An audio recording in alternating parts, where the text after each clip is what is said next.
बंदन अनक बार। सर्व कला समरथ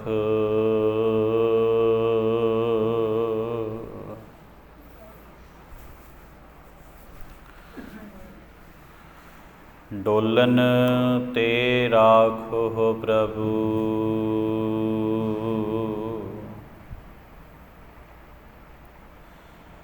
नानक ते कर हथ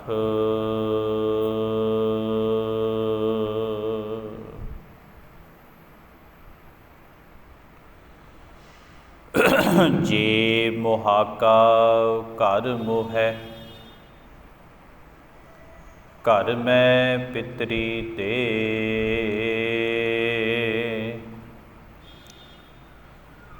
अगे बस्त सियाणीऐ। पितरी चोर करे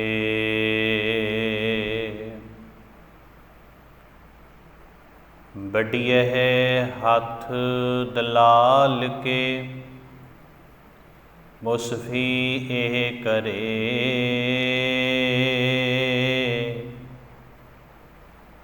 नानक अगे सो मिलै। जे खट्टे काले दे नानक अगे सो मिलै। जे खट्टे काले दे।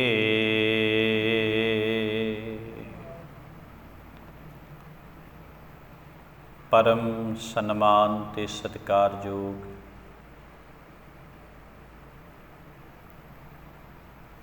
सतगुरु साहिब श्री गुरु ग्रंथ साहिब जी,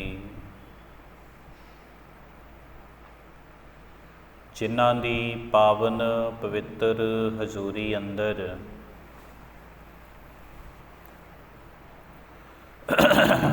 बड़े ही प्यार ते सत्कार दे नाल अमृत वेले दी हाजरी भर रही हाजरीन संगत, आओ सतगुरु साहिब श्री गुरु ग्रंथ साहिब महाराज जी की पावन हजूरी विच आपां सारे रल मिल करके गुरमत दी विचारां दी सांझ पाईए। गुरमुखो एक गल थोड़ा ध्यान नाल सुन लिओ भी जिहड़ा आपां हर रोज़ कथा कीर्तन सुनते हाँ, इनू आपां कोई रस्म कोई रिवाज नहीं समझना भी चलो जी गुरुद्वारे गए कथा सुनाए रस्म जी निभ गई, इदां नहीं हुंदा। जो गुरु दी विचार दे विचों आपां सरवण कीता है जां करना है, असल विच वो अपनी जिंदगी नूं सवारन वास्ते आपां ने वरतना है। जिहड़ा गुरु दा उपदेश है, गुरबाणी दा उपदेश है ते वो अपनी जिंदगी नूं सवारन वास्ते अपने जीवन विच उस उपदेश नूं गुरु दी बख्शिश समझ के प्राप्त करना भी मेरे गुरु का आ हुक्म है। हुण अज की है जी, समाज ने जिहड़ियां गल्लां तो सानू लाहा मिलना सी वो तां मन लईआं कि बाकी असी गुरु की सिद्धांत नूं गुरु की गल नूं नहीं मनदे। इस करके आओ आपां निरोल गुरमत की विचार करनी है। बेशक आपां लड़ीवार श्री चौपाई साहिब जी की कथा आपां श्रवण करते आ रहे हैं। कल गुरु अमरदास साहिब महाराज जी का ज्योति जोत दिवस सी, आपां उहदे संबंध विच विचारां कीतियां सी। तो वैसे तो अज आपां लड़ीवार कथा ही करनी सी, पर अज गुरमत की विचार जिहड़े दिन चल रहे ने इन्हां ते करनी बड़ी लाजमी है, क्योंकि ਸਿੱਖ ਵੀ ਇਹਨਾਂ ਵਹਿਮਾਂ ਦੇ ਵਿੱਚ, ਇਹਨਾਂ ਭਰਮਾਂ ਦੇ ਵਿੱਚ ਧੱਸ ਗਿਆ। ਕੱਲ੍ਹ ਸ਼ਰਾਧ ਸ਼ੁਰੂ ਹੋਏ ਨੇ ਅਤੇ ਸਿੱਖ ਵੀ ਜਿਹੜਾ ਹੈ ਨਾ ਉਹ ਵੀ ਸ਼ਰਾਧਾਂ ਇਤਿਆਦਿਕ ਦੇ ਵਿੱਚ ਮੰਨਦਾ। ਕੱਲ੍ਹ ਇੱਕ ਪਰਿਵਾਰ ਇੱਦਾਂ ਗੁਰਦੁਆਰਾ ਸਾਹਿਬ ਆਇਆ ਅਤੇ ਉਹਨਾਂ ਆ ਕੇ ਕਹਿਣ ਲੱਗੇ ਵੀ ਅਸੀਂ ਪਾਠ ਕਰਾਉਣਾ ਹੈ, ਪਰ ਸਾਨੂੰ ਵਹਿਮ ਹੈ ਵੀ ਹੁਣ ਸ਼ਰਾਧ ਚੜ੍ਹ ਗਏ, ਵੀ ਸ਼ਰਾਧਾਂ ਦੇ ਵਿੱਚ ਬਾਣੀ ਦਾ ਪਾਠ ਕਰਾਇਆ ਜਾ ਸਕਦਾ। ਫਿਰ ਇੱਕ ਗੱਲੋਂ ਤਾਂ ਐਸੀ ਸੰਗਤ ਦਾ ਇੱਦਾਂ ਹੁੰਦਾ ਵੀ ਚਲੋ ਇਹਨਾਂ ਨੂੰ ਵਿਚਾਰਿਆਂ ਨੂੰ ਹੁਣ ਜਦੋਂ ਪਤਾ ਹੀ ਨਹੀਂ, ਅਤੇ ਦੂਸਰੀ ਗੱਲ ਮਨ ਦੇ ਵਿੱਚ ਇੱਕ ਛੋਟਾ ਜਿਹਾ ਨਿਰਮਲ ਜਿਹਾ ਰੋਸ ਵੀ ਪੈਦਾ ਹੁੰਦਾ ਵੀ ਕਾਸ਼ ਕਿਤੇ ਅਸੀਂ ਸਾਰੇ ਗੁਰੂ ਦੀ ਗੱਲ ਨੂੰ ਸਮਝ ਗਏ ਹੁੰਦੇ ਤਾਂ ਜਿਹੜਾ ਸੁਪਨਾ, ਜਿਹੜਾ ਨਿਰਮਲ ਪੰਥ ਦਾ ਗੁਰੂ ਨਾਨਕ ਦੇਵ ਸਾਹਿਬ ਜੀ ਦਾ ਸੰਕਲਪ ਸੀ ਉਹ ਪੂਰਾ ਹੋ ਗਿਆ ਹੁੰਦਾ। ਹੁਣ ਸਾਨੂੰ ਇੰਨੀ ਕੁ ਗੱਲ ਦਾ ਵੀ ਪਤਾ ਨਹੀਂ ਵੀ ਬਾਣੀ ਪੜ੍ਹਨ ਵਾਸਤੇ ਕੋਈ ਸਮੇਂ ਦੀ ਸੀਮਾ ਨਹੀਂ ਹੁੰਦੀ। ਬਾਣੀ ਪੜ੍ਹਨ ਵਾਸਤੇ ਸਾਨੂੰ ਕੋਈ ਚੰਗਾ ਮਾੜਾ ਸਮਾਂ, ਰੱਬ ਦਾ ਨਾਮ ਲੈਣ ਵਾਸਤੇ ਸਮਾਂ ਥੋੜ੍ਹੇ ਵੇਖੀਦਾ ਹੁੰਦਾ ਭਾਈ। ਜਦੋਂ ਬਾਣੀ ਪੜ੍ਹਨੀ ਹੈ ਨਾ, ਬਾਣੀ ਨੇ ਤਾਂ ਸਾਡੇ ਸਮੇਂ ਨੂੰ ਚੰਗਾ ਕਰ ਦੇਣਾ, ਸਾਡੇ ਮਾੜੇ ਸਮੇਂ ਨੂੰ ਵੀ ਚੰਗਾ ਕਰ ਦੇਣਾ। ਤੂੰ ਬਾਣੀ ਪੜ੍ਹ ਸਿੱਖਾ, ਭਾਵੇਂ ਕਿੰਨਾ ਹੀ ਮਾੜਾ ਸਮਾਂ ਕਿਉਂ ਨਾ ਹੋਵੇ, ਅਤੇ ਗੁਰਬਾਣੀ ਨੇ ਤਾਂ ਸਾਡੇ ਮਾੜੇ ਸਮੇਂ ਨੂੰ ਵੀ ਚੰਗੇ ਦੇ ਵਿੱਚ ਤਬਦੀਲ ਕਰ ਦੇਣਾ ਹੈ। ਹੁਣ ਆਓ ਆਪਾਂ ਸ੍ਰੀ ਗੁਰੂ ਗ੍ਰੰਥ ਸਾਹਿਬ ਮਹਾਰਾਜ ਜੀ ਤੋਂ ਪੁੱਛੀਏ ਵੀ ਸਰਾਧ ਕੀ ਹੁੰਦੇ ਨੇ, ਕੀ ਸਾਡੇ ਲਈ ਇਹ ਜ਼ਰੂਰੀ ਨੇ। ਔਰ ਇਹ ਵੀ ਭੁਲੇਖਾ ਨਾ ਰੱਖਿਓ ਕਿ ਸਾਡਾ ਸਤਿਗੁਰੂ ਜੀ ਕੁਝ ਦੱਸੇਗਾ ਨਹੀਂ, ਕਿਉਂਕਿ ਗੁਰੂ ਸਾਹਿਬ ਸਤਿਗੁਰ ਜਾਗਤਾ ਹੈ ਦਿਓ। ਮੇਰਾ ਗੁਰੂ ਜਾਗਦੀ ਜੋਤ ਹੈ, ਮੇਰਾ ਗੁਰੂ ਬੋਲਦਾ ਵੀ ਹੈ, ਮੇਰਾ ਗੁਰੂ ਸੁਣਦਾ ਵੀ ਹੈ, ਔਰ ਸੱਚ ਜਾਣਿਓ ਤੇ ਗੁਰੂ ਗ੍ਰੰਥ ਸਾਹਿਬ ਸੁਣਾਉਂਦਾ ਵੀ ਹੈ, ਕੋਈ ਸੁਣਨ ਵਾਲਾ ਹੋਵੇ ਤਾਂ। ਆਓ ਧੰਨ ਸ੍ਰੀ ਗੁਰੂ ਗ੍ਰੰਥ ਸਾਹਿਬ ਮਹਾਰਾਜ ਜੀ ਤੋਂ ਸਰਾਧਾਂ ਬਾਰੇ ਜਾਣਕਾਰੀ ਲਈਏ, ਕਿਉਂਕਿ ਇਹ ਜ਼ਰੂਰੀ ਹੈ। ਜਦੋਂ ਤੁਹਾਨੂੰ ਕੋਈ ਮਨ ਦੇ ਵਿੱਚ ਸਵਾਲ ਪੈਦਾ ਹੋ ਜਾਏ ਨਾ ਜੀ, ਚੁੱਪਚਾਪ ਤੁਸੀਂ ਗੁਰੂ ਗ੍ਰੰਥ ਸਾਹਿਬ ਤੋਂ ਪੁੱਛ ਲਿਆ ਕਰੋ। ਹੁਣ ਆਪਾਂ ਕਹਿੰਦੇ ਵੀ ਸਾਡੀ ਕੌਮ 'ਚ ਕੋਈ ਆਗੂ ਨਹੀਂ, ਇੱਦਾਂ ਨਹੀਂ, ਇੱਦਾਂ ਨਹੀਂ। ਕਿਉਂ ਨਹੀਂ ਹੈ ਆਗੂ ਭਾਈ? ਗੁਰੂ ਗ੍ਰੰਥ ਸਾਹਿਬ ਜੀ ਤੋਂ ਵੱਡਾ ਹੋਰ ਅਸੀਂ ਕਿਹੜਾ ਆਗੂ ਭਾਲਦੇ ਹਾਂ? ਸ੍ਰੀ ਗੁਰੂ ਗ੍ਰੰਥ ਸਾਹਿਬ ਮਹਾਰਾਜ ਜੀ ਦੀ ਬਾਣੀ ਸਾਡੀ ਅਗਵਾਈ ਕਰਦੀ ਹੈ। ਸ੍ਰੀ ਗੁਰੂ ਗ੍ਰੰਥ ਸਾਹਿਬ ਮਹਾਰਾਜ ਜੀ ਦੀ ਬਾਣੀ ਸਾਨੂੰ ਮਾਰਗ ਦਿਖਾਉਂਦੀ ਹੈ, ਸਾਡੇ ਲਈ ਰੌਸ਼ਨੀ ਕਰਦੀ ਵੀ ਇੱਦਾਂ ਦੇ ਮਾਰਗ 'ਤੇ ਤੁਰ। ਇਸ ਕਰਕੇ ਆਓ ਸਾਰੀ ਸੰਗਤ ਮੁੱਖ ਰਸਨਾ ਨੂੰ ਪਵਿੱਤਰ ਕਰਕੇ ਆਪਾਂ ਗੁਰੂ ਗ੍ਰੰਥ ਸਾਹਿਬ ਮਹਾਰਾਜ ਜੀ ਤੋਂ ਆਹ ਜਿਹੜੇ ਸਰਾਧ ਆਦਿਕ ਚੱਲ ਰਹੇ ਨੇ ਇਹਨਾਂ ਪ੍ਰਤੀ ਜਾਣਕਾਰੀ ਲਈਏ। ਮੁੱਖ ਰਸਨਾ ਨੂੰ ਪਵਿੱਤਰ ਕਰੋ। ਸਾਰੀ ਸੰਗਤ ਆਖੋ ਜੀ ਵਾਹਿਗੁਰੂ ਜੀ ਕਾ ਖਾਲਸਾ, ਵਾਹਿਗੁਰੂ ਜੀ ਕੀ ਫਤਿਹ। ਜਦੋਂ ਅਸੀਂ ਗੁਰੂ ਨਾਨਕ ਦੇ ਉਪਦੇਸ਼ ਮੁਤਾਬਕ, ਗੁਰੂ ਨਾਨਕ ਦੇ ਦੱਸੇ ਹੋਏ ਮਾਰਗ ਮੁਤਾਬਕ ਵੇਖਦੇ ਹਾਂ ਤਾਂ ਸਿੱਖ ਜਗਤ ਦੇ ਅੰਦਰ ਸ਼ਰਾਧਾਂ ਦੀ ਕੋਈ ਥਾਂ ਨਹੀਂ ਹੈ ਜੀ। ਸਗੋਂ ਇਹਨਾਂ ਚੀਜ਼ਾਂ ਦਾ ਗੁਰੂ ਸਾਹਿਬ ਜੀ ਨੇ ਜੇ ਉਪਦੇਸ਼ ਦਿੱਤਾ ਵੀ ਹੈ ਨਾ, ਇਹਨਾਂ ਦੀ ਸੁਚੇਤਤਾ ਇਹਨਾਂ ਤੋਂ ਜਾਣੂ ਕਰਵਾਇਆ। ਹੁਣ ਜਿਹੜਾ ਭਾਰਤ ਵਰਸ਼ ਦੇ ਵਿੱਚ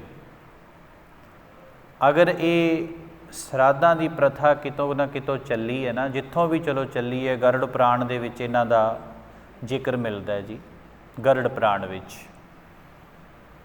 ਅਤੇ ਉੱਥੋਂ ਸਰਾਧਾਂ ਦਾ ਬਾਰੇ ਸ਼ੁਰੂਆਤ ਹੁੰਦੀ ਹੈ। ਅਸਲ ਵਿੱਚ ਇਹ ਕਹਿ ਸਕਦੇ ਹਾਂ ਵੀ ਸਰਾਧਾਂ ਤੋਂ ਨਾ ਤਾਂ ਲਾਹਾ ਕਰਨ ਵਾਲਿਆਂ ਨੂੰ ਹੈ ਅਤੇ ਨਾ ਜਿਹਦੇ ਪ੍ਰਤੀ ਹੋ ਰਹੇ ਨੇ ਉਹਨਾਂ ਨੂੰ ਹੈ, ਸਗੋਂ ਇਹ ਪੁਜਾਰੀਵਾਦ ਦਾ, ਉਸ ਵੇਲੇ ਦੇ ਪੁਜਾਰੀਆਂ ਦਾ ਇੱਕ ਆਪਣੇ ਪੇਟ ਪਾਲਣ ਵਾਸਤੇ ਇੱਕ ਰੁਜ਼ਗਾਰ ਕਿਸਮ ਦਾ ਇਹ ਵਹਿਮ ਪਾਇਆ ਹੋਇਆ ਸੀ।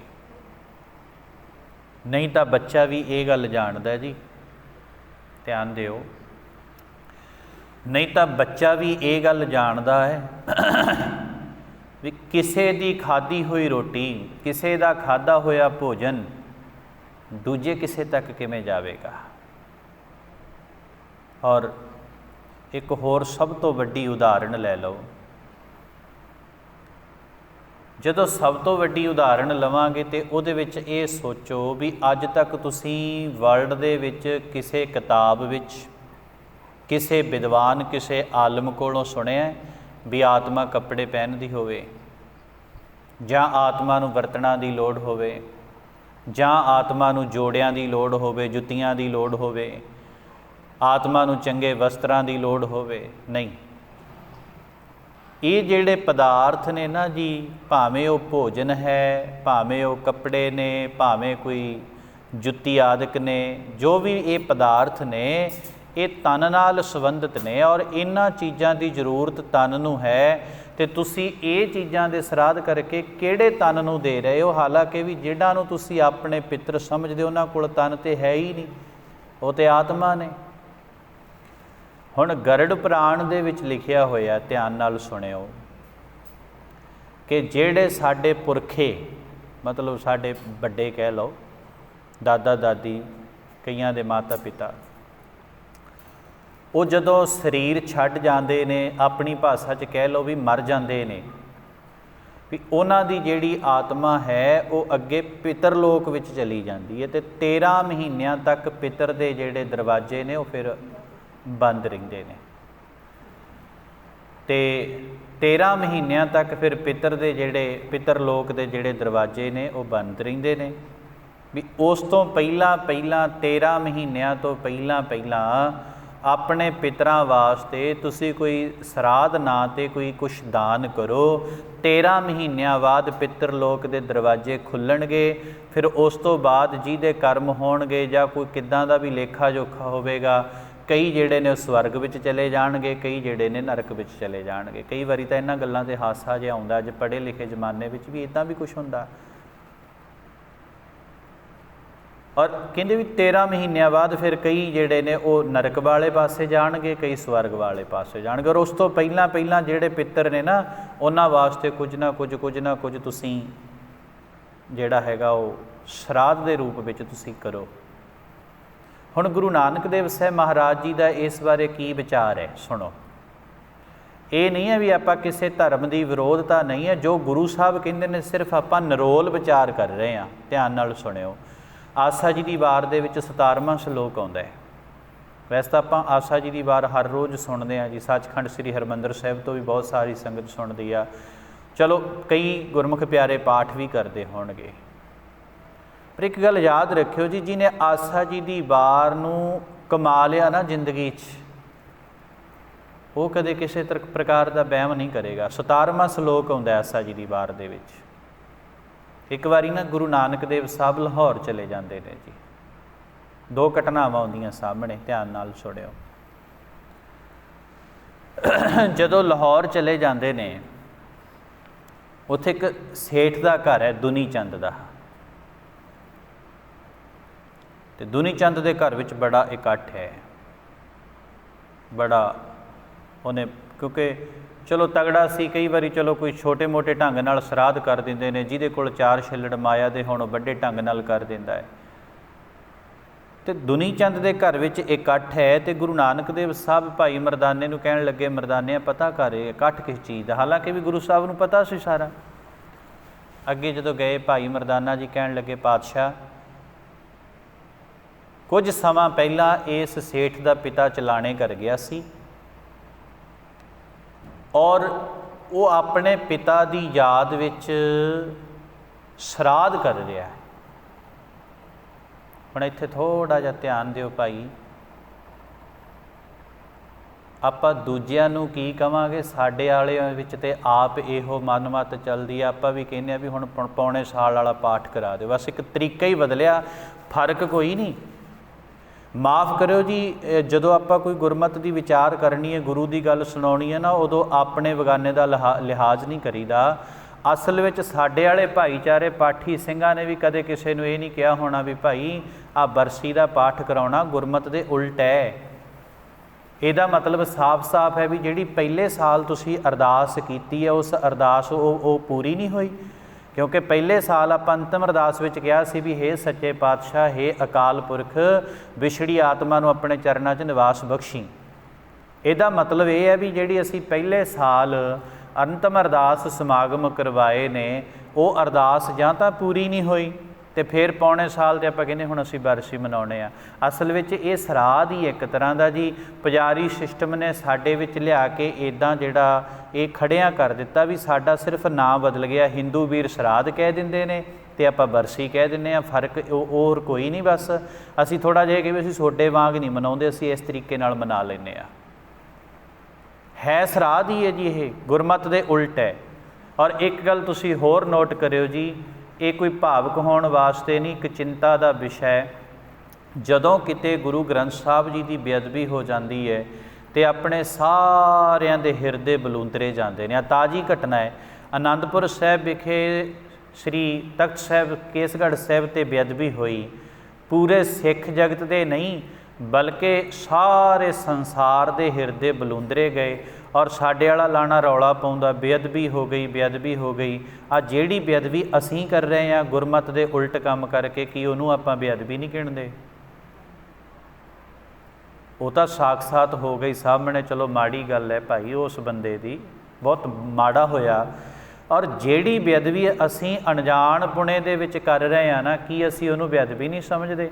ਜਿਹੜੀ ਪਿਛਲੇ ਸਾਲ ਅਸੀਂ ਅਰਦਾਸ ਕੀਤੀ ਸੀ ਅੰਤਮ ਅਰਦਾਸ ਸਮਾਗਮ ਬਾਰੇ, ਅਤੇ ਐਤਕੀ ਅਸੀਂ ਬਰਸੀ ਦਾ ਪ੍ਰੋਗਰਾਮ ਰੱਖ ਕੇ ਬੈਠ ਗਏ, ਇਹਦਾ ਮਤਲਬ ਫਿਰ ਪਿਛਲੇ ਸਾਲ ਵਾਲੀ ਅਰਦਾਸ ਦੀ ਬੇਅਦਬੀ ਨਹੀਂ ਹੋਈ। ਸੋ ਇਸ ਕਰਕੇ ਧੰਨ ਸ਼੍ਰੀ ਗੁਰੂ ਨਾਨਕ ਦੇਵ ਸਾਹਿਬ ਮਹਾਰਾਜ ਜੀ ਨੇ ਸਾਨੂੰ ਇਹਨਾਂ ਕੰਮਾਂ ਤੋਂ ਵਰਜਿਆ। ਹੁਣ ਸੁਣੋ, ਸ਼੍ਰੀ ਗੁਰੂ ਨਾਨਕ ਦੇਵ ਸਾਹਿਬ ਮਹਾਰਾਜ ਲਾਹੌਰ ਚਲੇ ਜਾਂਦੇ ਨੇ। ਸੇਠ ਦੁਨੀ ਚੰਦ ਦੇ ਪਿਤਾ ਦੇ ਸ਼ਰਾਧ ਨੇ। ਹੁਣ ਸੇਠ ਨੂੰ ਨਹੀਂ ਪਤਾ ਵੀ ਇਹ ਗੁਰੂ ਨਾਨਕ ਦੇਵ ਸਾਹਿਬ ਨੇ। ਗੁਰੂ ਸਾਹਿਬ ਉਹਨੂੰ ਮਿਲਦੇ ਨੇ, ਆਪਣੇ ਆਪ ਜਾ ਕੇ ਮਿਲੇ। ਉਹਨੂੰ ਜਾ ਕੇ ਮਿਲ ਕੇ ਕਹਿਣ ਲੱਗੇ, ਭਾਈ ਆ ਅਸੀਂ ਤੈਨੂੰ ਇੱਕ ਸੂਈ ਦਿੰਦੇ ਹਾਂ, ਇਹ ਜਦੋਂ ਪੰਡਤ ਜੀ ਸ਼ਰਾਧ ਕਰਨਗੇ ਅਤੇ ਉਦੋਂ ਤੁਸੀਂ ਪੰਡਤ ਜੀ ਨੂੰ ਭੋਜਨ ਵੀ ਛਕਾਓਗੇ, ਵਸਤਰ ਵੀ ਦਿਓਗੇ, ਹੋਰ ਵੀ ਸਮਾਨ ਮਾਇਆ ਆਦਿਕ ਵੀ ਦਿਓਗੇ, ਅਤੇ ਉਦੋਂ ਨਾਲ ਆਹ ਸੂਈ ਫੜਾ ਦਿਓ। ਕਿਉਂਕਿ ਪੰਡਤ ਜੀ ਦਾ ਸਾਰਾ ਛਕਿਆ ਹੋਇਆ, ਇਹ ਵਹਿਮ ਪਾਇਆ ਹੋਇਆ ਜੀ ਵੀ ਜਿਹੜਾ ਕੁਛ ਅਸੀਂ ਪੰਡਤ ਜੀ ਨੂੰ ਛਕਾਵਾਂਗੇ ਤੁਹਾਡੇ ਬਾਪੂ ਤੱਕ, ਤੁਹਾਡੇ ਮਾਂ ਤੱਕ ਜਾਂ ਤੁਹਾਡੇ ਪਿਤਰਾਂ ਤੱਕ ਜਾਏਗਾ।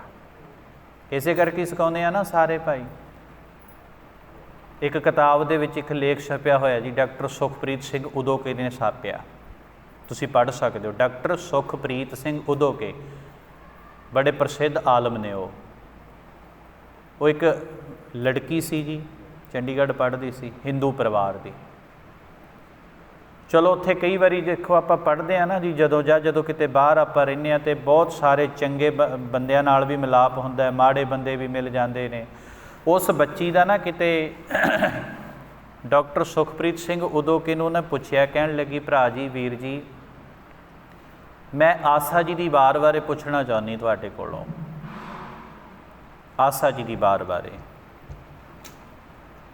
ਅਤੇ ਉਹ ਡਾਕਟਰ ਸੁਖਪ੍ਰੀਤ ਸਿੰਘ ਉਦੋਕੇ ਕਹਿੰਦੇ, ਮੈਂ ਉਹਨਾਂ ਨੂੰ ਆਸਾ ਜੀ ਦੀ ਵਾਰ ਦੀ ਜਿਹੜੀ ਕਿਤਾਬ ਸੀ ਉਹ ਹਿੰਦੀ ਦੇ ਵਿੱਚ ਸੀ ਜਾਂ ਇੰਗਲਿਸ਼ ਦੇ ਵਿੱਚ ਸੀ, ਮੈਂ ਉਹਨਾਂ ਨੂੰ ਦੇ ਦਿੱਤੀ।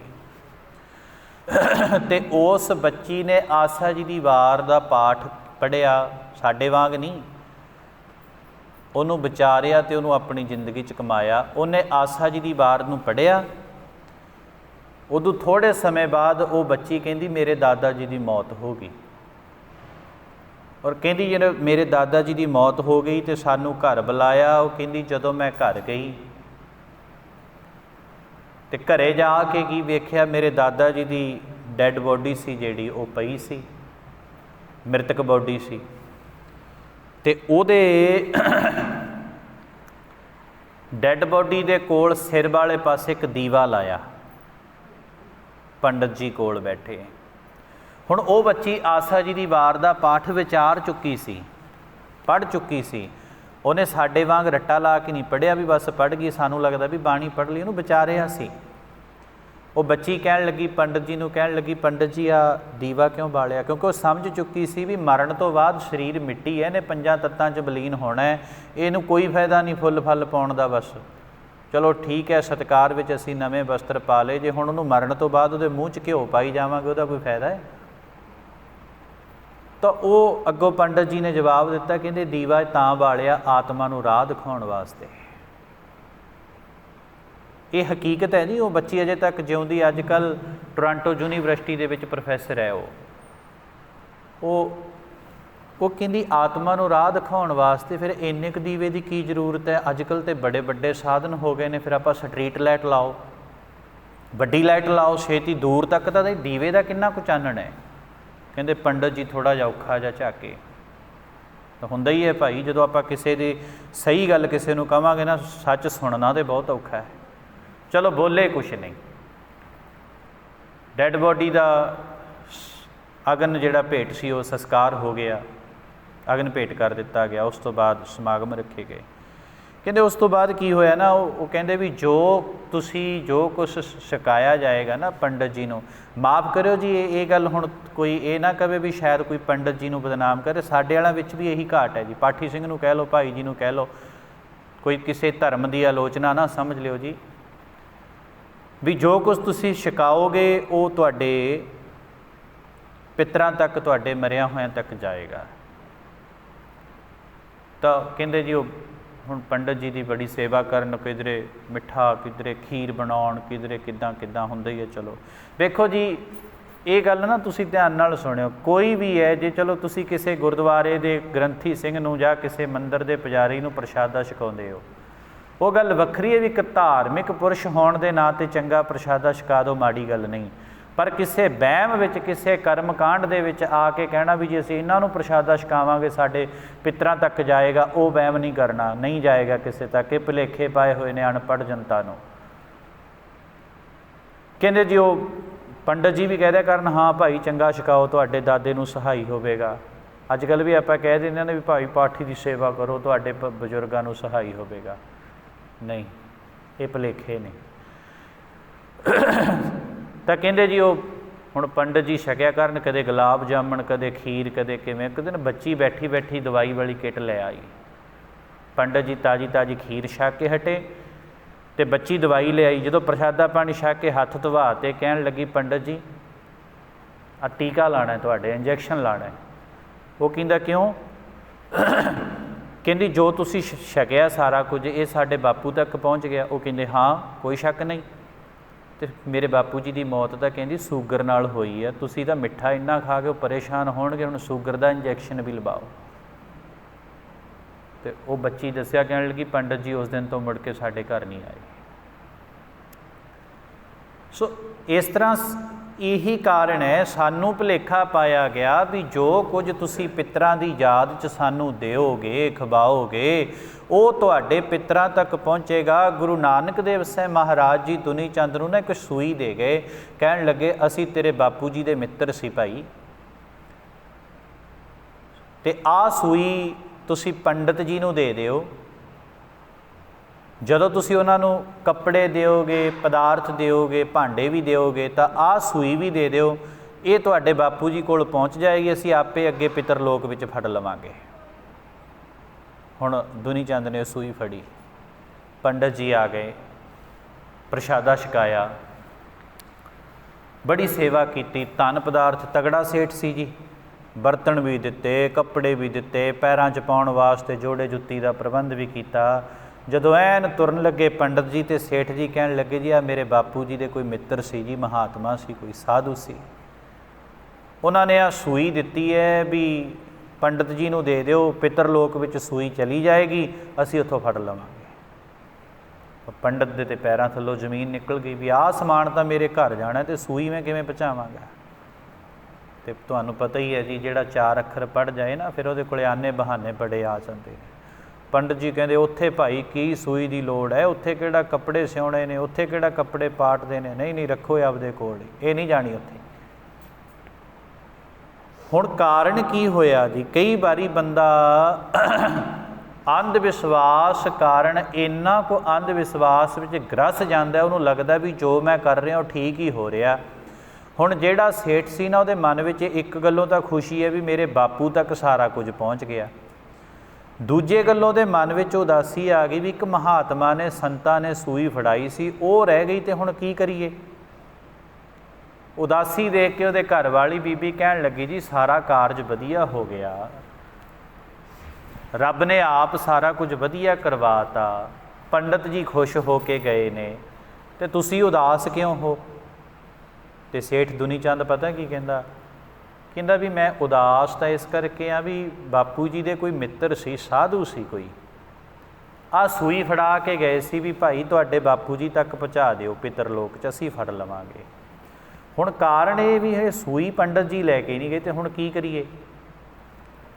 ਤੇ ਅੱਗੋਂ ਦੇ ਘਰ ਵਾਲੀ ਬੀਬੀ ਕਹਿੰਦੀ, ਜੀ ਇੱਦਾਂ ਕਰਦੇ ਆ, ਸਾਧੂ ਮਹਾਤਮਾ ਦੀ ਦਿੱਤੀ ਹੋਈ ਚੀਜ਼ ਘਰ ਨਹੀਂ ਰੱਖੀ ਦੀ, ਚਲੋ ਆਪਾਂ ਜਾ ਕੇ ਉਹਨਾਂ ਦੇ ਪਿੱਛੇ ਵੇਖਦੇ ਹਾਂ, ਕਿਤੇ ਨਾ ਕਿਤੇ ਮਿਲ ਜਾਣਗੇ, ਆਪਾਂ ਉਹਨਾਂ ਨੂੰ ਹੀ ਵਾਪਸ ਕਰ ਆਉਂਦੇ ਹਾਂ। ਕਹਿੰਦੇ ਚਲੋ। ਦੋਵੇਂ ਜਣੇ ਜਦੋਂ ਜਾਂਦੇ ਨੇ ਨਾ ਲਾਹੌਰ ਜੀ, ਬਾਹਰਲੇ ਪਾਸੇ ਨਿਕਲੇ, ਗੁਰੂ ਨਾਨਕ ਦੇਵ ਸਾਹਿਬ ਬੈਠੇ, ਤੇ ਜਦੋਂ ਉਹਨਾਂ ਨੇ ਸੂਈ ਕਹੀ ਜੀ ਪੰਡਤ ਜੀ ਤਾਂ ਕਹਿੰਦੇ ਸੂਈ ਉੱਥੇ ਤੱਕ ਜਾਂਦੀ ਨਹੀਂ। ਗੁਰੂ ਨਾਨਕ ਦੇਵ ਸਾਹਿਬ ਕਹਿਣ ਲੱਗੇ, ਪੰਡਤ ਜੀ ਕਹਿੰਦੇ ਸੂਈ ਨਹੀਂ ਜਾਂਦੀ, ਜਿਹੜੇ ਉਹ ਤੁਹਾਡੇ ਕੋਲੋਂ ਬਰਤਨ ਲੈ ਗਏ, ਤੁਹਾਡੇ ਕੋਲੋਂ ਕੱਪੜੇ ਲੈ ਗਏ, ਤੁਹਾਡੇ ਕੋਲੋਂ ਜੁੱਤੀ ਲੈ ਗਏ, ਤੇ ਤੁਸੀਂ ਜਿਹੜਾ ਭੋਜਨ ਛਕਾਇਆ ਤੇ ਉਹ ਕਿਵੇਂ ਪਹੁੰਚੇਗਾ। ਜੇ ਸੂਈ ਨਹੀਂ ਗਈ, ਬਰਤਨ ਤਾਂ ਇਹਦੇ ਨਾਲੋਂ ਵੱਡੇ ਸੀ, ਕੱਪੜੇ ਤਾਂ ਇਹਦੇ ਨਾਲੋਂ ਭਾਰੀ ਸਨ, ਜੇ ਸੂਈ ਪਿੱਤਰ ਲੋਕ ਵਿੱਚ ਨਹੀਂ ਗਈ ਤਾਂ ਤੁਹਾਡੇ ਵੱਲੋਂ ਆ ਦਿੱਤਾ ਹੋਇਆ ਸਮਾਨ, ਮੰਜਾ, ਕਈ ਤਾਂ ਨਾ ਜੀ ਮੰਜੇ ਕੱਪੜੇ ਵੀ ਦਿੰਦੇ ਨੇ, ਵੀ ਮੰਜਾ ਵੀ ਦੇਤਾ, ਰਜਾਈ ਬਿਸਤਰਾ ਵੀ, ਕਿਤੇ ਬਾਪੂ ਜੀ ਨੂੰ ਠੰਡ ਨਾ ਲੱਗੇ ਉੱਥੇ ਪਿੱਤਰ ਲੋਕ ਵਿੱਚ। ਤੇ ਗੁਰੂ ਸਾਹਿਬ ਕਹਿਣ ਲੱਗੇ ਉਹ ਕਿਵੇਂ ਪਹੁੰਚੇਗੀ।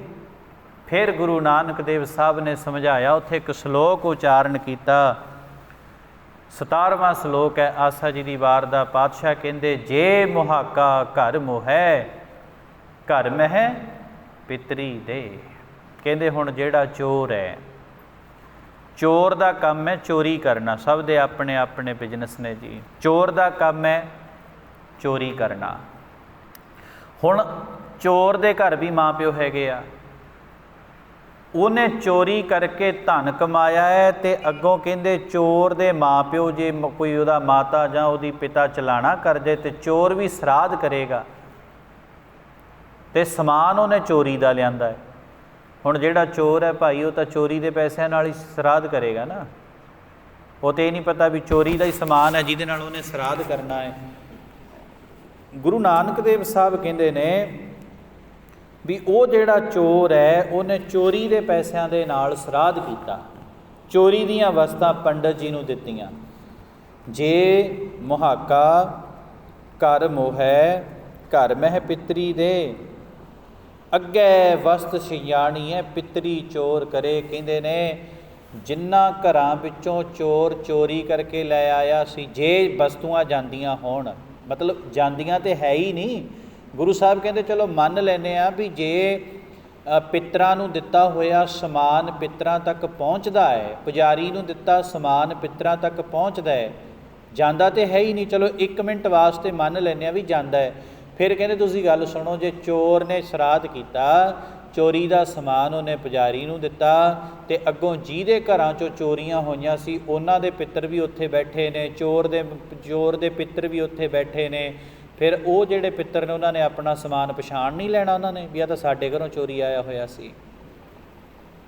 ਮੰਨ ਲਓ ਵੀ ਉੱਥੇ ਸਿਆਣੇ ਸੂਝਵਾਨ ਲੋਕ ਨੇ, ਜੇ ਉਹਨਾਂ ਨੇ ਪਛਾਣ ਕਰ ਲਈ, ਫਿਰ ਮੰਨ ਲਓ ਤੁਸੀਂ ਕਿ ਚੋਰ ਨੇ ਸਰਾਧ ਕੀਤਾ, ਤੇ ਸਰਾਧਾਂ 'ਤੇ ਆਪਣੇ ਪੁਜਾਰੀ ਨੂੰ ਆਪਣੇ ਪਿੱਤਰ ਦੀ ਯਾਦ 'ਚ ਕੋਈ ਬਰਤਨ ਦੇਤਾ, ਉਹ ਲਿਆਂਦਾ ਸੀ ਚੋਰੀ ਕਰਕੇ।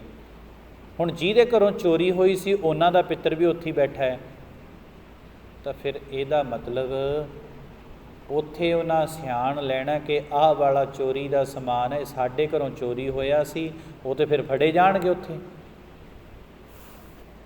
ਤੇ ਗੁਰੂ ਸਾਹਿਬ ਕਹਿੰਦੇ ਫਿਰ ਦੂਜੀ ਗੱਲ, ਦੂਜਾ ਅਰਥ, ਇਹ ਸਾਰੇ ਸੰਸਾਰ ਨੂੰ ਪਤਾ ਹੈ ਵੀ ਜਿਹੜਾ ਇਨਸਾਨ ਚੋਰੀ ਕਰਦਾ ਉਹ ਤਾਂ ਗੁਨਾਹਗਾਰ ਹੈਗਾ ਹੀ ਹੈਗਾ, ਤੇ ਜਿਹੜਾ ਚੋਰੀ ਦਾ ਸਮਾਨ ਰੱਖ ਲਵੇ ਉਹ ਵੀ ਚੋਰ ਜਿੱਡਾ ਗੁਨਾਹਗਾਰ ਹੁੰਦਾ, ਔਰ ਜਿਹੜਾ ਚੋਰੀ ਦੇ ਸਮਾਨ ਦੀ ਸਪਲਾਈ ਕਰੇ ਉਹ ਵੀ ਗੁਨਾਹਗਾਰ ਹੁੰਦਾ ਜੀ। ਹੁਣ ਚੋਰ ਨੇ ਕੀਤਾ ਸਰਾਧ, ਤੇ ਸਪਲਾਈ ਕਿਹਨੇ ਕੀਤਾ ਹੈ? ਪੰਡਤ ਜੀ ਨੇ, ਇਹਦਾ ਮਤਲਬ ਪੰਡਤ ਜੀ ਗੁਨਾਹਗਾਰ ਹੋ ਗਏ। ਫਿਰ ਗੁਰੂ ਸਾਹਿਬ ਨੇ ਕਿਹਾ ਵੱਢੀਏ ਹੱਥ ਦਲਾਲ ਕੇ, ਮੁਸਫੀ ਇਹ ਕਰੇ, ਇਹ ਝੂਠੀਆਂ ਦਲਾਲੀਆਂ ਕਰਦਾ, ਇਹਦੇ ਹੱਥ ਵੱਢੇ ਜਾਣਗੇ। ਇਹ ਲੋਕਾਂ ਨੂੰ ਕਹਿੰਦਾ ਮੈਨੂੰ ਖਵਾਓ, ਤੁਹਾਡੇ ਪਿੱਤਰਾਂ ਤੱਕ ਜਾਏਗਾ, ਝੂਠੀ ਦਲਾਲੀ, ਇਹਦੇ ਹੱਥ ਵੱਢੇ ਜਾਣਗੇ। ਇਹ ਲੋਕਾਂ ਨੂੰ ਕਹਿੰਦਾ ਤੁਸੀਂ ਚੰਗੇ ਕੱਪੜੇ ਦਿਓ, ਚੰਗਾ ਭੋਜਨ ਛਕਾਓ, ਚੰਗਾ ਆਹ ਕੁਝ ਕਰੋ, ਇਹਦੇ ਹੱਥ ਵੱਢੇ ਜਾਣਗੇ। ਆਹ ਹੈ ਜੀ ਆਸਾ ਜੀ ਦੀ ਬਾਤ। ਹੁਣ ਅੱਗੇ ਸਿਧਾਂਤ ਪਤਾ ਕੀ ਦੱਸਦੇ ਨੇ? ਬਾਦਸ਼ਾਹ ਕਹਿੰਦੇ ਸੁਣੋ, ਤੁਹਾਡਾ ਦਿੱਤਾ ਤੁਹਾਡੇ ਪਿੱਤਰਾਂ ਤੱਕ ਕੁਛ ਵੀ ਨਹੀਂ ਜਾਂਦਾ, ਜੇ ਕੁਝ ਮਿਲੇਗਾ ਤੇ ਸੱਚੇ ਪਾਤਸ਼ਾਹ ਕਹਿੰਦੇ ਨਾਨਕ ਅੱਗੇ ਸੋ ਮਿਲੈ, ਜੇ ਖੱਟੇ ਘਾਲੇ ਦੇ।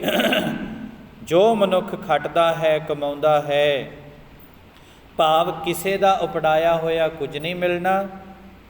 ਜਿਹੜਾ ਮਨੁੱਖ ਜਿੱਦਾਂ ਦੇ ਕਰਮ ਕਰਕੇ ਚੰਗਿਆਈ ਖੱਟਦਾ ਜਾਂ ਬੁਰਿਆਈ ਖੱਟਦਾ, ਬਸ ਉਹੀ ਕੁਝ ਮਿਲਣਾ ਹੈ। ਇਸ ਕਰਕੇ ਭਗਤ ਕਬੀਰ ਜੀ ਨੇ ਵੀ ਬਚਨ ਬੜਾ ਸੋਹਣਾ ਕਿਹਾ ਜੀ। ਭਗਤ ਕਬੀਰ ਜੀ ਨੇ ਤੇ ਕਮਾਲ ਹੀ ਕਰ ਦਿੱਤੀ। ਭਗਤ ਜੀ ਕਹਿੰਦੇ ਜੀਵਤ ਪਿੱਤਰ ਨਾ ਮਾਨੈ ਕੋ, ਮੂਏ ਸਰਾਧ ਕਰਾਹੀ। ਜਿਉਂਦੇ ਮਾਂ ਬਾਪ ਨੂੰ ਕੋਈ ਪੁੱਛਦਾ ਨਹੀਂ। ਬਿਰਧ ਆਸ਼ਰਮ ਬਣੇ ਨੇ, ਹਰ ਇੱਕ ਸ਼ਹਿਰ ਦੇ ਵਿੱਚ ਬਿਰਧ ਆਸ਼ਰਮ ਬਣਿਆ ਜੀ। ਆਹ ਲੋਕੀ ਹੁਣ ਪਿੱਤਰ ਕਰਦੇ ਨੇ ਬੜੇ ਮਾਣ ਨਾਲ, ਸਰਾਧ ਕਰਦੇ ਨੇ ਬੜੇ ਮਾਣ ਨਾਲ। ਸਰਾਧ ਕਰਨ ਵਾਲੇ ਇੱਕ ਇੱਕ ਗੇੜਾ ਬਿਰਧ ਆਸ਼ਰਮਾਂ ਦੇ ਵਿੱਚ ਵੀ ਮਾਰ ਆਓ। ਵੱਡੇ ਤੋਂ ਵੱਡੇ ਅੰਮ੍ਰਿਤਸਰ ਸਾਹਿਬ ਬਿਰਧ ਆਸ਼ਰਮ ਹੈ, ਜਿੱਥੇ ਕਿੰਨੇ ਬਜ਼ੁਰਗ ਬੈਠੇ ਰੁਲਦੇ ਨੇ, ਅਤੇ ਲੋਕੀ ਝੂਠ ਬੋਲਦੇ ਨੇ ਆਪਣੇ ਬੱਚਿਆਂ ਨੂੰ। ਕਹਿੰਦੇ ਨੇ ਇੱਕ ਪਰਿਵਾਰ ਨੇ ਆਪਣੇ ਮਾਤਾ ਪਿਤਾ ਨੂੰ ਬਿਰਧ ਆਸ਼ਰਮ ਵਿੱਚ ਛੱਡਿਆ। ਉਹ ਪਰਿਵਾਰ ਦੀ ਬੱਚੀ ਪੁੱਛੇ ਕਿ ਮੇਰੇ ਦਾਦਾ ਦਾਦੀ ਕਿੱਥੇ ਨੇ? ਅਤੇ ਉਹਨਾਂ ਕਿਹਾ ਉਹ ਰਿਸ਼ਤੇਦਾਰੀ 'ਚ ਗਏ ਨੇ। ਕੁਦਰਤੀ ਕਿਤੇ ਸਕੂਲ ਵਾਲੇ ਟੂਰ ਲੈ ਗਏ ਜੀ ਬੱਚਿਆਂ ਦਾ, ਅਤੇ ਟੂਰ ਦੇ ਵਿੱਚ ਬੱਚਿਆਂ ਨੂੰ ਬਿਰਧ ਆਸ਼ਰਮ ਦਿਖਾਉਣ ਦਾ ਪਲਾਨ ਬਣਾਇਆ। ਅਤੇ ਜਦੋਂ ਬੱਚੇ ਉੱਥੇ ਗਏ ਨਾ ਬਿਰਧ ਆਸ਼ਰਮ, ਤਾਂ ਉਸ ਬੱਚੀ ਨੇ ਆਪਣੀ ਦਾਦਾ ਦਾਦੀ ਨੂੰ ਪਛਾਣ ਕੇ ਰੋਣ ਲੱਗ ਪਈ। ਘਰ ਵਾਲਿਆਂ ਨੇ ਝੂਠ ਬੋਲਿਆ ਵੀ ਰਿਸ਼ਤੇਦਾਰੀ 'ਚ ਗਏ ਨੇ। ਅਤੇ ਯਾਦ ਰੱਖਿਓ, ਜਿਹੜੇ ਆਪਣੇ ਬਜ਼ੁਰਗਾਂ ਨੂੰ ਹੁਣ ਬਿਰਧ ਆਸ਼ਰਮਾਂ ਦੇ ਵਿੱਚ ਰੋਲਦੇ ਹੋ, ਇਹ ਬਜ਼ੁਰਗੀ ਤੁਹਾਡੇ 'ਤੇ ਵੀ ਆਏਗੀ ਅਤੇ ਰੁਲਣਾ ਤੁਹਾਨੂੰ ਵੀ ਪਏਗਾ। ਹੁਣ ਭਗਤ ਕਬੀਰ ਜੀ ਕਹਿੰਦੇ ਜੀਵਤ ਪਿੱਤਰ ਨਾ ਮਾਨੈ ਕੋਊ, ਮੂਏ ਸਰਾਧ ਕਰਾਹੀ। ਜਿਉਂਦੇ ਨੇ ਕਦੇ ਆਪਣੇ ਬਜ਼ੁਰਗਾਂ ਨੂੰ, ਆਪਣੇ ਪੁਰਖਾਂ ਨੂੰ ਕਦੇ ਪਾਣੀ ਦਾ ਗਲਾਸ ਤੱਕ ਨਹੀਂ ਫੜਾਇਆ, ਅਤੇ ਮਰਨ ਤੋਂ ਬਾਅਦ ਸਰਾਧ ਕਰਦਾ ਫਿਰਦਾ ਹੈ। ਮਰਨ ਤੋਂ ਬਾਅਦ ਖੀਰ ਪੂੜੀਆਂ ਬਣਾਉਂਦਾ ਫਿਰਦਾ ਹੈ, ਪ੍ਰਸ਼ਾਦ ਬਣਾਉਂਦਾ ਹੈ। ਇਹ ਹਕੀਕਤ ਹੈ, ਸੱਚ ਜਾਣਿਓ ਗੁਰਮੁਖੋ। ਆ ਵੇਖਦੇ ਹਾਂ ਕਈ ਵਾਰੀ ਰਾਮ ਬਾਗ ਦੇ ਵਿੱਚ ਜਦੋਂ ਕਿਤੇ ਅਗਨ ਭੇਟ ਸਰੀਰ ਕੀਤਾ ਜਾਂਦਾ, ਸੰਸਕਾਰ ਕੀਤਾ ਜਾਂਦਾ ਹੈ, ਜਿਉਂਦੇ ਜੀ ਤੇ ਦਵਾਈ ਤੋਂ ਬਾਪੂ ਮਰ ਗਿਆ, ਅਤੇ ਮਰਨ ਵੇਲੇ ਦੇ ਜਦੋਂ ਚਿਖਾ ਤੇ ਲੱਕੜਾਂ 'ਤੇ ਪਾ ਤਾ ਨਾ ਵੀ ਹੁਣ ਉਹਨੇ ਮੱਚਣਾ ਹੈ, ਫਿਰ ਕਹਿਣਗੇ ਮੂੰਹ 'ਚ ਘਿਓ ਪਾ ਦਿਓ, ਛਾਤੀ 'ਤੇ ਘਿਓ ਪਾ ਦਿਓ, ਮੂੰਹ 'ਚ ਘਿਓ ਪਾ ਦਿਓ, ਹੱਥ 'ਚ ਰੁਪਈਆ ਫੜਾ ਦਿਓ, ਕਿਰਾਇਆ ਦੇ ਦਿਓ। ਅਤੇ ਹੁਣ ਪੁੱਛਣ ਵਾਲਾ ਹੋਵੇ ਵੀ ਹੁਣ ਇਹਨੂੰ ਕਿਰਾਇਆ ਦੇਣ ਵਾਸਤੇ ਕਿਹੜੀ ਬੁਲਟ ਟ੍ਰੇਨ 'ਤੇ ਇਹਨੇ ਸਫ਼ਰ ਕਰਨਾ ਹੈ। ਅਸੀਂ ਸਿੱਖ ਇੱਕ ਨਿਰਮਲ ਪੰਥ ਸੀ, ਅਸੀਂ ਕਰਮ ਕਾਂਡਾਂ ਦੇ ਵਿੱਚ ਧੱਸ ਕੇ ਰਹਿ ਗਏ। ਸਿੱਖ ਇੱਕ ਨਿਰਮਲ ਸੀ, ਸਿੱਖ ਦੇ ਅੰਦਰ ਕਿੰਨਾ ਪਿਆਰ ਸੀ, ਅਸੀਂ ਕਿਸੇ ਕਰਮ ਕਾਂਡ ਨੂੰ ਮੰਨਦੇ ਨਹੀਂ। ਘੱਟ ਤੋਂ ਘੱਟ ਸਿੱਖ ਬਾਣੀ ਤਾਂ ਪੜ੍ਹ ਲਵੇ ਔਰ ਬਾਣੀ ਦੇ ਸਿਧਾਂਤ ਨੂੰ ਤਾਂ ਲਾਗੂ ਕਰ ਲਵੇ, ਅਤੇ ਉਦੋਂ ਇੰਨਾ ਮਨ ਦੇ ਵਿੱਚ ਦੁੱਖ ਵੀ ਹੁੰਦਾ ਹੈ, ਚਿੰਤਾ ਵੀ ਹੁੰਦੀ ਹੈ। ਜਦੋਂ ਸਿੱਖ ਕਹਿੰਦੇ ਨੇ ਜੀ ਸਰਾਧ ਚੱਲ ਪਏ ਜੀ, ਹੁਣ ਤਾਂ ਪਾਠ ਕਰਾਉਣਾ ਮਾੜਾ ਹੁੰਦਾ ਹੈ। ਜਿਹੜੇ ਸਮੇਂ ਨੇ, ਜਿਹੜੀ ਬਾਣੀ ਨੇ ਤੇਰੇ ਮਾੜੇ ਸਮੇਂ ਨੂੰ ਚੰਗੇ ਵਿੱਚ ਤਬਦੀਲ ਕਰਨਾ ਹੈ ਨਾ, ਤੂੰ ਕਿਹੜੇ ਸਰਾਧਾਂ ਦੀ ਗੱਲ ਕਰਦਾ ਹੈ, ਤੂੰ ਕਿਹੜੇ ਸਮੇਂ ਦੀ ਗੱਲ ਕਰਦਾ ਹੈ। ਯਾਦ ਰੱਖ, ਗੁਰੂ ਨਾਨਕ ਦੀ ਬਾਣੀ ਪੜ੍ਹ, ਅਤੇ ਗੁਰੂ ਨਾਨਕ ਦੀ ਬਾਣੀ ਤੈਨੂੰ ਇਸ ਸੰਸਾਰ ਦਾ ਸ਼ੀਸ਼ਾ ਦਿਖਾਏਗੀ ਕਿ ਇਹ ਸੰਸਾਰ ਹੈ ਕੀ। ਜਿਹੜਾ ਤੇਰੀਆਂ ਅੱਖਾਂ 'ਤੇ ਭਰਮ ਦੀ ਪੱਟੀ ਬੰਨੀ ਹੋਈ ਹੈ ਨਾ, ਉਹ ਗੁਰੂ ਨਾਨਕ ਦੀ ਬਾਣੀ ਨੇ ਖੋਲ੍ਹਣੀ ਹੈ। ਅਤੇ ਬਾਣੀ ਤੂੰ ਪੜ੍ਹਦਾ ਨਹੀਂ, ਪੜ੍ਹ ਕੇ ਆਪ ਵਹਿਮ ਭਰਮ ਤਾਂ ਕੀ ਕੱਟਣੇ ਸੀ, ਸਗੋਂ ਤੂੰ ਤਾਂ ਬਾਣੀ ਨੂੰ ਵਹਿਮਾਂ ਭਰਮਾਂ 'ਚ ਪਾਉਣ ਲੱਗ ਪਿਆ। ਫਿਰ ਕਿੱਥੇ ਭਲਾ ਹੋ ਜਾਏਗਾ ਸਾਡਾ। ਹੁਣ ਅਸੀਂ ਬੜੇ ਮਾਣ ਨਾਲ ਕਹਿੰਦੇ ਹਾਂ ਰਾਜ ਕਰੇਗਾ ਖਾਲਸਾ, 95% ਸਾਡੇ ਸਰਾਧਾਂ 'ਚ ਤੁਰੇ ਫਿਰਦੇ ਨੇ, ਤੁਸੀਂ ਰਾਜ ਕੀ ਸਵਾਹ ਕਰਨਾ ਹੈ। 95% ਸਿੱਖ ਸਾਡੇ ਸਰਾਧਾਂ 'ਚ ਤੁਰੇ ਫਿਰਦੇ ਨੇ, ਅਸੀਂ ਰਾਜ ਕੀ ਕਰਾਂਗੇ, ਖਤਮ ਹੋ ਚੁੱਕੇ ਹਾਂ ਬਿਲਕੁਲ। ਬਾਣੀ ਔਰ ਬਾਣੇ ਦੇ ਉਪਦੇਸ਼ ਤੋਂ ਅਸੀਂ ਕਿੰਨਾ ਜ਼ਿਆਦਾ ਦੂਰ, ਸਾਨੂੰ ਪਤਾ ਹੀ ਨਹੀਂ ਵੀ ਆਸਾ ਜੀ ਦੀ ਵਾਰ ਦੇ ਵਿੱਚ ਕੀ ਲਿਖਿਆ। ਸਾਨੂੰ ਪਤਾ ਹੀ ਨਹੀਂ ਕਿ ਦੱਖਣੀ ਓਅੰਕਾਰ ਦੇ ਵਿੱਚ ਕੀ ਲਿਖਿਆ, ਸਾਨੂੰ ਪਤਾ ਹੀ ਨਹੀਂ ਕਿ ਸਿੱਧ ਗੋਸ਼ਟ ਦੇ ਵਿੱਚ ਕੀ ਲਿਖਿਆ, ਸਾਨੂੰ ਪਤਾ ਹੀ ਨਹੀਂ ਕਿ ਗੁਰਬਾਣੀ ਦੇ ਵਿੱਚ ਕੁਚੱਜੀ ਅਤੇ ਸੁਚੱਜੀ ਦੀ ਬਾਣੀ ਵੀ ਆਉਂਦੀ ਆ, ਸਾਨੂੰ ਪਤਾ ਹੀ ਨਹੀਂ ਕਿ ਦਿਨ ਰਹਿਣ ਦੀ ਬਾਣੀ ਵੀ ਗੁਰੂ ਗ੍ਰੰਥ ਸਾਹਿਬ ਵਿੱਚ ਦਰਜ ਹੈ, ਅਤੇ ਸਾਨੂੰ ਪਤਾ ਹੀ ਨਹੀਂ ਕਿ ਇੱਥੇ ਕਰਹੱਲੇ, ਅਲਾਹਣੀਆਂ ਅਤੇ ਘੋੜੀਆਂ ਵੀ ਦਰਜ ਨੇ। ਸਾਨੂੰ ਪਤਾ ਹੀ ਨਹੀਂ ਹੈ। ਇਹ ਪਤਾ ਤਾਂ ਹੋਏਗਾ ਜੇ ਆਪਾਂ ਨੇ ਬਾਣੀ ਨੂੰ ਕਦੇ ਰੁਮਾਲਿਆਂ ਤੋਂ ਬਾਅਦ, ਅਸੀਂ ਤਾਂ ਰੁਮਾਲੇ ਚੜਾ ਢੇਰ ਲਾ ਤੇ ਗੁਰਦੁਆਰਿਆਂ 'ਚ, ਇੱਥੇ ਆਪਣੇ ਅਸਥਾਨ 'ਤੇ ਹੀ ਇੰਨੇ ਰੁਮਾਲੇ ਪਏ ਨੇ ਕਿ ਉਹਨਾਂ ਨੂੰ ਰੱਖਣ ਨੂੰ ਥਾਂ ਨਹੀਂ ਰਿਹਾ। ਅਤੇ ਯਾਦ ਰੱਖਿਓ ਜੀ, ਅਸੀਂ ਰੁਮਾਲੇ ਚੜਾ ਕੇ ਗੁਰਦੁਆਰਿਆਂ 'ਚ ਢੇਰ ਲਾ ਤੇ ਕਦੇ ਰੁਮਾਲਾ ਚੁੱਕ ਕੇ ਬਾਣੀ ਨਹੀਂ ਪੜ੍ਹ ਕੇ ਵੇਖੀ। ਜੇ ਨਹੀਂ ਪੜ੍ਹਨੀ ਆਉਂਦੀ, ਅਸੀਂ ਕਿਤੇ ਆਪਣੇ ਪੋਤੇ ਜਾਂ ਪੋਤਰੀ ਨੂੰ ਨਹੀਂ ਕਿਹਾ ਵੀ ਪੁੱਤਰ ਲਿਆ ਮੈਨੂੰ ਥੋੜ੍ਹੀ ਜਿਹੀ ਬਾਣੀ ਪੜ੍ਹ ਕੇ ਸੁਣਾ ਦੇ। ਅੱਜ ਕੱਲ੍ਹ ਤਾਂ ਜ਼ਮਾਨਾ ਬਦਲ ਗਿਆ, ਸਾਰਾ ਕੁਝ ਹਰ ਇੱਕ ਘਰ ਵਿੱਚ ਕਿਤਾਬ ਹੈ, ਫੋਨ ਹੈਗੇ ਆ, ਵੀ ਲਿਆ ਮੈਨੂੰ ਬਾਣੀ ਦੇ ਅਰਥ ਸੁਣਾ ਦੇ। ਕਦੇ ਕਿਹਾ ਹੀ ਨਹੀਂ, ਕਿਉਂਕਿ ਸਾਨੂੰ ਲੋੜ ਨਹੀਂ ਪੈਂਦੀ। ਅਤੇ ਯਾਦ ਰੱਖਿਓ, ਇੱਕ ਪਾਸੇ ਬਾਣੀ ਦਾ ਨਿਰਾਦਰ ਹੋ ਜਾਵੇ, ਸਾਡਾ ਜਿਹੜਾ ਹਿਰਦਾ ਬਲੂੰਦਰਿਆ ਜਾਂਦਾ ਉਹ ਬੱਧਾ ਚੱਟੀ ਹਿਰਦੇ ਬਲੂੰਦਰੇ ਗਏ ਨੇ। ਦੂਜੇ ਪਾਸੇ ਜਿਹੜਾ ਅਸੀਂ ਬਾਣੀ ਦਾ ਨਿਰਾਦਰ ਕਰਦੇ ਹਾਂ ਨਾ ਭਾਈ, ਇਸੇ ਨੂੰ 7ਵੇਂ ਪਾਤਸ਼ਾਹ ਗੁਰੂ ਹਰਿਰਾਏ ਜੀ ਨੇ ਕਿਹਾ, ਜਿਨ ਭੈ ਅਦਬ ਨਾ ਬਾਣੀ ਧਾਰਾ, ਜਾਨੋ ਸੋ ਸਿੱਖ ਨਹੀਂ ਹਮਾਰਾ। ਜੇ ਅੱਜ ਵੀ ਅਸੀਂ ਬਾਣੀ ਨੂੰ ਵਹਿਮਾਂ ਭਰਮਾਂ ਵਿੱਚ ਧਰਸਦੇ ਜਾ ਰਹੇ ਹਾਂ, ਇਹ ਬਾਣੀ ਦਾ ਸਤਿਕਾਰ ਨਹੀਂ ਹੈ, ਇਹ ਬਾਣੀ ਦਾ ਨਿਰਾਦਰ ਹੈ। ਔਰ ਜਿਹੜਾ ਬਾਣੀ ਦਾ ਨਿਰਾਦਰ ਕਰਦਾ ਹੈ, 7ਵੇਂ ਪਾਤਸ਼ਾਹ ਕਹਿੰਦੇ ਉਹ ਸਾਡਾ ਸਿੱਖ ਨਹੀਂ ਹੋ ਸਕਦਾ। ਹੁਣ ਆ ਜਿੰਨੇ ਕੁ ਆਪਾਂ ਅੱਜ ਸਿਧਾਂਤਕ ਵਾਰਤਾ ਕਹੀ ਹੈ ਨਾ ਜੀ, ਇਹ ਤੁਸੀਂ ਸਾਰਿਆਂ ਨੇ ਸੁਣੀ ਵੀ ਆ। ਅਤੇ ਹੁਣ ਆਪਣੇ ਆਪਣੇ ਘਰਾਂ 'ਚ, ਆਪਣੇ ਆਪਣੇ ਜੀਵਨ 'ਚ ਝਾਤੀ ਮਾਰ ਲਓ ਵੀ ਅਸੀਂ ਤਾਂ ਨਹੀਂ ਇਹ ਕੁਝ ਕਰਦੇ ਕਿਤੇ, ਅਸੀਂ ਤਾਂ ਨਹੀਂ ਕਿਤੇ ਚਿੱਟੇ ਰੰਗ ਦੇ ਕੱਪੜੇ ਚੱਕੇ ਫਿਰਦੇ ਵੀ ਚਲੋ ਜੇ ਨਹੀਂ ਪੰਡਤ ਜੀ ਤਾਂ ਗੁਰਦੁਆਰੇ ਦੇ ਭਾਈ ਜੀ ਨੂੰ ਸਮਾ ਦਿਓ, ਵੀ ਫਲਾਣੇ ਨੂੰ ਘਰੇ ਲਿਆ ਕੇ। ਹੁਣ ਦੁਸਹਿਰਾ ਆ ਜਾਣਾ ਜੀ, ਦੁਸਹਿਰੇ ਵਾਲੇ ਦਿਨ ਨਾ ਹੁਣ ਕਰੀਏ ਕੀ, ਮਜਬੂਰੀ ਹੋ ਜਾਂਦੀ ਹੈ। ਅਤੇ ਦੁਸਹਿਰੇ ਵਾਲੇ ਦਿਨ ਨਾ ਫਿਰ ਗੁਰਦੁਆਰੇ ਦੇ ਜਿਹੜੇ ਪ੍ਰਚਾਰਕ ਨੇ ਨਾ ਜੀ, ਗੁਰਦੁਆਰੇ ਦੇ ਗ੍ਰੰਥੀ ਸਿੰਘ ਇਕੱਲਾ ਇਹ ਨਹੀਂ ਹੁੰਦਾ ਵੀ ਬਸ ਅਰਦਾਸਾਂ ਕਰਨ ਤੱਕ ਸੀਮਤ ਹੈ, ਨਹੀਂ, ਉਹਦੇ ਤੋਂ ਗੁਰਬਾਣੀ ਦੀ ਸਿੱਖਿਆ ਲੈਣ ਵਾਸਤੇ ਰੱਖਿਆ ਹੈ। ਗੁਰੂ ਗ੍ਰੰਥ ਸਾਹਿਬ ਦਾ ਪ੍ਰਕਾਸ਼ ਅਸੀਂ ਪੂਜਾ ਕਰਨ ਵਾਸਤੇ ਨਹੀਂ ਰੱਖਿਆ। ਗੁਰਬਾਣੀ ਨੂੰ ਪੜ੍ਹਨਾ, ਗੁਰਬਾਣੀ ਨੂੰ ਸੁਣਨਾ, ਗੁਰਬਾਣੀ ਨੂੰ ਪੂਜਣਾ, ਜਿਹੜੀ ਵਿਚਾਰ ਕਰਨੀ, ਇਹੀ ਗੁਰਬਾਣੀ ਦੀ ਪੂਜਾ ਹੈ। ਕੋਈ ਵੱਖਰੇ ਸਾਨੂੰ ਦੀਵੇ ਜਗਾ ਕੇ ਗੁਰਬਾਣੀ ਦੀ ਪੂਜਾ ਕਰਨ ਦੀ ਜ਼ਰੂਰਤ ਨਹੀਂ। ਗੁਰਬਾਣੀ ਦੀ ਵਿਚਾਰ ਕਰ, ਅਤੇ ਜਦੋਂ ਗੁਰਬਾਣੀ ਦੀ ਵਿਚਾਰ ਕਰੇਗਾ, ਇਹੋ ਹੀ ਗੁਰਬਾਣੀ ਦੀ ਪੂਜਾ ਹੈ ਜਿੱਦਣ ਤੂੰ ਗੁਰਬਾਣੀ ਦੀ ਵਿਚਾਰ ਕਰੇਗਾ। ਇਸ ਕਰਕੇ ਭਾਈ ਭਗਤ ਕਬੀਰ ਜੀ ਨੇ ਵੀ ਸਾਫ਼ ਕਹਿ ਦਿੱਤਾ, ਜੀਵਤ ਪਿੱਤਰ ਨਾ ਮਾਨੈ ਕੋ, ਮੂਏ ਸਰਾਧ ਕਰਾਹੀ, ਪਿੱਤਰ ਪੀ ਬਪਰੇ ਕਹੋ ਕਿਉਂ ਪਾਵਹਿ, ਕਊਆ ਕੂਕਰ ਖਾਹੀ, ਮੋਕੋ ਕੁਸ਼ਲ ਬਤਾਵਹੁ ਕੋਈ। ਅਤੇ ਇੱਕ ਗੱਲ ਹੋਰ ਨੋਟ ਕਰਿਓ ਜੀ, ਅਸੀਂ ਜਿਉਂਦੇ ਜੀ ਬਾਪੂ ਦਾ, ਪਿਤਾ ਦਾ, ਮਾਤਾ ਦਾ ਕਦੇ ਸਤਿਕਾਰ ਨਹੀਂ ਕੀਤਾ, ਅਤੇ ਜਿਨ੍ਹਾਂ ਨੇ ਜਿਉਂਦੇ ਮਾਪੇ ਰੋਲ ਦਿੱਤੇ, ਮਰਨ ਤੋਂ ਬਾਅਦ ਇੱਕ ਛੱਡੋ, ਭਾਵੇਂ ਹਰ ਰੋਜ਼ ਸਰਾਧ ਕਰ ਲਿਆ ਕਰੋ, ਕੋਈ ਫਾਇਦਾ ਨਹੀਂ। ਔਰ ਜੇਕਰ ਆਪਣੇ ਪਿੱਤਰਾਂ ਦਾ, ਵੈਸੇ ਤਾਂ ਜੀ ਦੇਖੋ ਮਰਨ ਤੋਂ ਬਾਅਦ ਸਾਡਾ ਸੰਬੰਧ ਟੁੱਟ ਜਾਂਦਾ ਹੈ। ਗੁਰੂ ਸਾਹਿਬ ਕਹਿੰਦੇ, ਕੇਤਿਆਂ ਕੇ ਬਾਪ ਕੇਤਿਆਂ ਕੇ ਬੇਟੇ, ਕੇਤੇ ਗੁਰ ਚੇਲੇ ਹੋਏ। ਮਰਨ ਤੋਂ ਬਾਅਦ ਸਾਡਾ ਮ੍ਰਿਤਕ ਪ੍ਰਾਣੀ ਨਾਲੋਂ ਸੰਬੰਧ ਟੁੱਟ ਜਾਂਦਾ ਹੈ ਬਸ।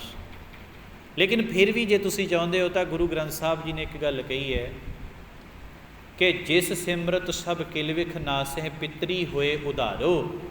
ਜੇ ਆਪਣੇ ਪਿੱਤਰਾਂ ਦਾ ਭਲਾ ਚਾਹੁੰਦੇ ਹੋ ਤਾਂ ਇੱਕ ਅਕਾਲ ਪੁਰਖ ਵਾਹਿਗੁਰੂ ਦਾ ਸਿਮਰਨ ਕਰੋ। ਸਿਮਰਨ ਹੀ ਤੁਹਾਡੇ ਪਿੱਤਰਾਂ ਦਾ ਸ਼ਰਾਧ ਕਰਨਗੇ। ਸਿਮਰਨ ਹੀ ਸਭ ਤੋਂ ਵੱਡਾ ਸ਼ਰਾਧ ਹੈ। ਕੋਈ ਐਵੇਂ ਵਹਿਮ ਭਰਮ ਕਰਨ ਦੀ ਲੋੜ ਨਹੀਂ। ਬਸ ਜਦੋਂ ਤੁਹਾਨੂੰ ਆਪਣੇ ਮਾਤਾ ਪਿਤਾ ਦੀ, ਕਿਸੇ ਪੁਰਖੇ ਦੀ ਯਾਦ ਆਵੇ, ਉਦੋਂ ਵਾਹਿਗੁਰੂ ਦਾ ਨਾਮ ਜਪ ਲਿਆ ਕਰੋ। ਇਹੀ ਸਾਡੇ ਲਈ ਹੈ ਬਸ, ਹੋਰ ਕੁਛ ਵੀ ਨਹੀਂ। ਇਸ ਕਰਕੇ ਭਾਈ ਆਪਾਂ ਵੈਸੇ ਲੜੀਵਾਰ ਕਥਾ ਦੀ ਵਿਚਾਰ ਹੀ ਕਰਨੀ ਸੀ, ਪਰ ਆਹ ਦਿਨ ਚੱਲ ਰਹੇ ਨੇ ਅਤੇ ਸਿੱਖ ਵੀ ਇਹਦੇ ਵਿੱਚ ਧੱਸਦੇ ਜਾ ਰਹੇ ਨੇ। ਇਸ ਕਰਕੇ ਅੱਜ ਇਹ ਗੁਰੂ ਸਾਹਿਬ ਜੀ ਪਾਸੋਂ ਆਪਾਂ ਸਰਾਧਾਂ ਬਾਰੇ ਜਾਣਕਾਰੀ ਜ਼ਰੂਰ ਲੈਣੀ ਸੀ। ਅਤੇ ਹੁਣ ਆਪ ਜੀ ਨੂੰ ਪਤਾ ਹੈ ਵੀ ਗੁਰੂ ਸਾਹਿਬ ਜੀ ਨੇ ਸਰਾਧਾਂ ਆਦਿਕ ਦਾ ਖੰਡਨ ਕੀਤਾ ਹੈ। ਜਿਹਦਾ ਗੁਰੂ ਪਾਤਸ਼ਾਹ ਜੀ ਦੇ ਨਾਲ ਪਿਆਰ ਹੈ, ਵੈਸੇ ਤਾਂ ਇਹ ਵੀ ਗੱਲ ਹੁੰਦੀ ਹੈ ਵੀ ਕਈ ਵਾਰੀ ਚਲੋ ਕਿਸੇ ਨੂੰ ਕਹੀਏ ਨਾ, ਉਹ ਕਹਿਣਗੇ ਨਹੀਂ ਜੀ ਇਹ ਤਾਂ ਕਰਮ ਕਰਨੇ ਹੀ ਪੈਂਦੇ ਨੇ, ਸਾਰੀ ਸੰਗਤ ਕਬੂਲ ਨਹੀਂ ਕਰਦੀ ਹੁੰਦੀ। ਫਿਰ ਵੀ ਕੋਸ਼ਿਸ਼ ਕਰਿਓ ਜੀ, ਜਿੰਨਿਆਂ ਕੁ ਨੇ ਤੁਸੀਂ ਸੁਣਿਆ, ਵੀ ਗੁਰੂ ਕਿਰਪਾ ਕਰੇ ਆਹ ਵਹਿਮਾਂ ਭਰਮਾਂ ਤੋਂ ਮੁਕਤ ਹੋ ਕੇ ਆਪਾਂ ਜੋ ਸੋਹਣਾ ਜੀਵਨ, ਸੁਚੱਜਾ ਜੀਵਨ ਸਾਨੂੰ ਪਾਤਸ਼ਾਹ ਨੇ ਬਖਸ਼ਿਆ, ਆਓ ਉਸ ਸੁਚੱਜੇ ਢੰਗ ਦੇ ਜੀਵਨ ਨੂੰ ਜਿਉਣ ਦਾ ਯਤਨ ਕਰੀਏ।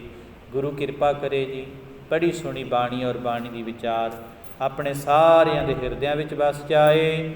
ਕਥਾ ਦਾ ਸਮਾਂ ਸਮਾਪਤ ਹੈ। ਬੋਲਦਿਆਂ ਚਲਦਿਆਂ ਬੇਅੰਤ ਭੁੱਲਾਂ ਗੁਰੂ ਔਰ ਗੁਰੂ ਕੀ ਸੰਗਤ ਬਖਸ਼ਣ ਯੋਗ ਹੈ। ਬੁਲਾਓ ਫਤਿਹ ਆਖੋ ਜੀ। ਵਾਹਿਗੁਰੂ ਜੀ ਕਾ ਖਾਲਸਾ, ਵਾਹਿਗੁਰੂ ਜੀ ਕੀ ਫਤਿਹ।